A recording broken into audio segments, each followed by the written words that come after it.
I decided I am gonna take the long way home today. Woo! I just finished dropping my kids off, my grandkids, that is, off at camp for the day, and I decided that I was gonna take the long way because I wanted to walk the park, get a little cardio in, and do this video at the same time. As you see, I'm prepared for my hot flashes.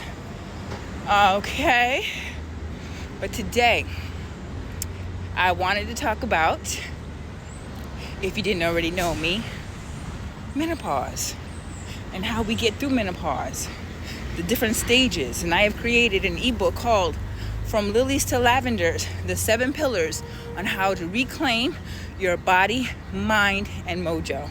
Today we're going to talk about pillar 1, keep an open mind. One of the first rules I learned in perimenopause at the very beginning of my spiritual journey was how to not allow my ego to get in my way. And first I had to recognize the behavior. And it wasn't an easy thing, girls. It wasn't an easy thing. I don't mind telling you. It took me maybe for the first year to truly understand what the universe was trying to tell me. But you know, when you're in your mind and your ego's the size of Donald Trump's, you think that you know everything. And in reality, we don't know shit. Especially during this phase, because this is like being born. Nobody knows what to expect when something or someone is being born. And it is the same concept for women going through perimenopause and menopause. And if you really want to change your mindset, if you really want to get control over your symptoms early on, there are a few things that you have to do. So I'm gonna break them down to you. Like I said, pillar number 1, keep an open mind. Now, when I moved my family from New York to Georgia, had a little bit of money in my pocket, you couldn't tell me nothing. I didn't ask any questions. I didn't do any real research outside of the school zones that I wanted my kids to go into. But that was it. Of course, when you don't know what to look for, you don't look for it. I had to learn many lessons. But the one that stuck the most was when we got behind in our rent and we were about to be evicted, and the marshal had an appointment to knock on our door one Monday morning, dump all our shit in the street, and my kids and grandkids would have been homeless. I was so scared, and I couldn't understand, what did I do? What was I doing wrong to make my situation that I thought was bad worse? I sat there and I pondered. I went to a church and I cried in the pew. Sat there and I asked God, what am I doing wrong? Save me from this. I don't know what to do. And I went through this turmoil, this inner turmoil, for weeks as I was trying to desperately sell off any and everything I could to make this money up. And one day, I heard, in the midst of my chaos, be quiet. Now, mind you, who's telling me to be quiet? What? I got to figure out how I'm gonna make this money. I can't be quiet. I can't sit still. The universe said, okay, you won't sit still. You won't be quiet. I'm gonna make you sit still and be quiet. Broke my foot, got my license taken from me, and I ended up in jail. All because I thought I knew better than what that voice was telling me. And it wasn't until I came out of that jail and realized I don't know shit, and I better shut the fuck up so that I can hear what the universe is trying to tell me. And I sat there in silence, and it was deafening to me because I didn't know what I was supposed to be looking for. All I knew was that every time I went against this voice, this inner feeling, my situation just got worse. And I was tired of going through shit that I had never gone through before and it not be in a good way. So I said, all right, trying to listen to myself, telling myself anytime I get that instinctive feeling to go left, go right.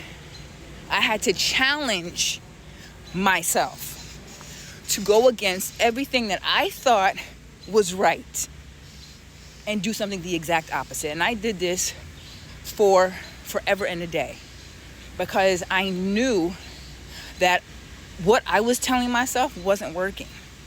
I didn't know what I was doing. And I had to have faith, which was really, really hard. It's hard to have faith in something when you just don't see, or you don't hear, or you can't talk to.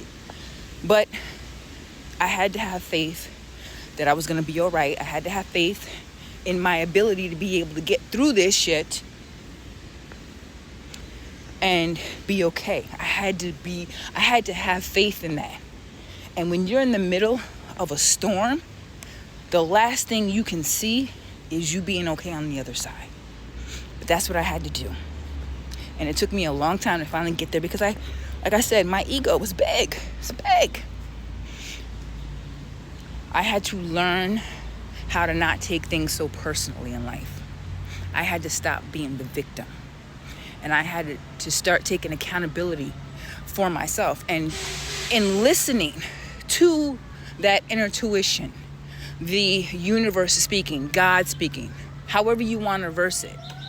Once I started doing that, and I started letting go, and I started surrendering, things became a lot easier for me, because I'm no longer trying to navigate my life. I'm just here along for the ride. I'm allowing the higher power to do for me what I could not do for myself. And so far, 7 years later, I might not be rich, but I am wealthy internally. I am abundant within my spirit. And that is not that's harder to come by than $1. And it takes longer to achieve than making $1, because you got to be prepared to dig deep down within yourself to find that inner strength, which is what I did. And I am very, very happy that I listened and I opened my mind and I stopped being closed-minded to what could possibly be for me. So along this journey, you have to be okay with telling yourself you don't know shit about anything. You are brand new. You are being born into a brand new life.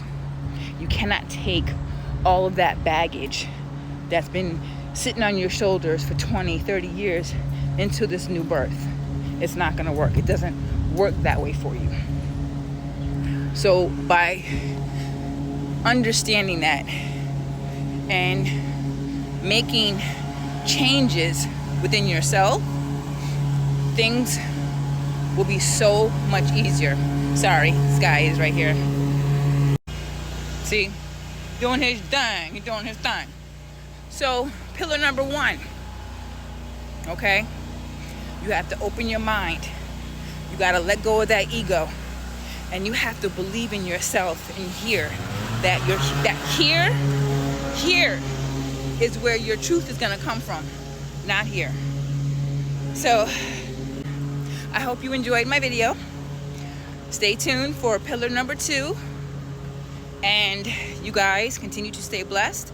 If you haven't already, please like, subscribe, share this video, because I'm pretty sure you have a woman in your life, a friend, a mother, somebody that has no idea what to do during this transitional phase, and it's probably driving them crazy. So if you want to help them, hook them up. You know what I'm saying? Let them know who they can go to. All right, this is Carla Alexander signing off, y'all.